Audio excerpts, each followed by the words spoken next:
Welcome to my video.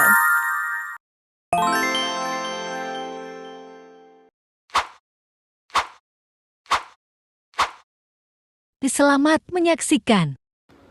Bismillahirrahmanirrahim. Assalamualaikum warahmatullahi wabarakatuh. Alhamdulillahirabbil alamin wassalatu wassalamu ala asrafil anbiya'i wal mursalin wa ala alihi washabihi ajmain. Baik, kami dari kelompok 6 Sosiologi Hukum dengan dosen pengampu yaitunya Ibu Siska Elasta Putri MSI. Baik, kami dari kelompok 6 akan menjelaskan hasil diskusi kami yaitunya materi tentang fungsi hukum dalam kehidupan sehari-hari. Baik, saya sendiri Muhammad Ihsan DS dengan NIM 23 30 20 10 34 yang akan menjelaskan poin A yaitunya hukum sebagai sarana rekayasa sosial. Baik, hukum tidak hanya berfungsi untuk menegaskan pola-pola kebiasaan dan perilaku yang ada dalam masyarakat, tetapi juga menghilangkan kebiasaan-kebiasaan yang dia anggap tidak diinginkan dan menciptakan pola perilaku baru dan sebagainya. Inilah disebut dengan suatu pandangan modern yang mengarah pada pandangan hukum sebagai sarana, khususnya hukum sebagai alat sarana rekayasa sosial. Untuk memenuhi fungsinya hukum sebagai alat rekayasa sosial, kemudian mengklasifikasikan kepentingan-kepentingan yang harus dilindungi oleh undang-undang sosial berikut. Yang pertama, kepentingan publik. Itu kebutuhan publik oleh individu berasal dari politik kehidupan. Yang kedua, kehidupan masyarakat. Tuntutan dalam kehidupan sosial melibatkan memenuhi seluruh kebutuhan masyarakat secara keseluruhan sehingga dapat berfungsi dan tetap terjaga dengan baik. Yang ketiga yaitunya pribadi. Kepentingan individu, klaim atau tuntutan dari perspektif individu manusia kehidupan terdiri dari pribadi kepentingan. Hukum sebagai alat rekayasa sosial memiliki fungsi dan untuk menyeimbangkan konflik di masyarakat yang mana dalam hal ini perlu dilakukan oleh hakim maupun ahli hukum, yang mana baik ahli hukum maupun hakim dan dalam menafsirkan hukum tidaklah kaku seperti pada paham positifisme, lebih kaku dalam menafsirkan hukum. Hal ini bertujuan untuk mewujudkan hukum yang seimbang dan harmoni sesuai dengan mazhab yang dianut oleh Raskol-Pon, yakni Sociological Jurisprudence. Hukum sebagai rekayasa sosial menurut Mokhtar Kusumamaja memperkenalkan mengenai teori law as a tool of social oleh Raskol-Pon di Indonesia pada tahun 1970.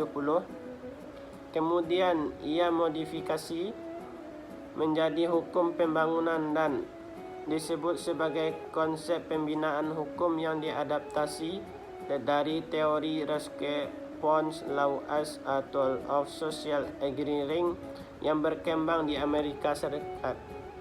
Hukum Mokhtar mengolah semua masukan tersebut dan menyesuaikannya pada kondisi Indonesia. Dalam tulisan berjudul Pembinaan Hukum dalam Rangka Pembangunan Nasional, Mokhtar Kusumamaja menyatakan, pembangunan di sini tentunya yang dimaksudkan adalah pembangunan dalam arti luas yang meliputi sebagai bidang kehidupan, dan peranan hukum dalam pembangunan adalah untuk menjamin bahwa perubahan itu terjadi secara teratur. Menurut Mokhtar, pengertian makna hukum sebagai instrumen memiliki arti yang lebih luas dibandingkan makna hukum sebagai alat, karena di Indonesia peranan peraturan perundang-undangan dalam proses reformasi Hukum itu lebih dilihat dibandingkan dengan misalnya di Amerika Serikat, di mana jurisprudensinya khususnya putusan Mahkamah Agung lebih penting. Yang kedua, konsep hukum sebagai alat tidak bisa membawa hasil yang tidak jauh berbeda dengan penerapan legalisme yang berlaku pada era Hindia Belanda dan merupakan sikap di Indonesia yang menunjukkan kepekaan masyarakat untuk menolak permintaan tersebut dari konsep yang seperti itu. Selanjutnya akan dibacakan oleh rekan saya, iaitunya poin B. Baiklah teman-teman, perkenalkan nama saya Dina Muslim.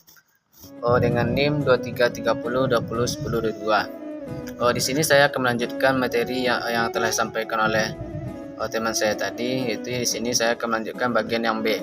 Yaitu hukum sebagai sarana pengendalian sosial.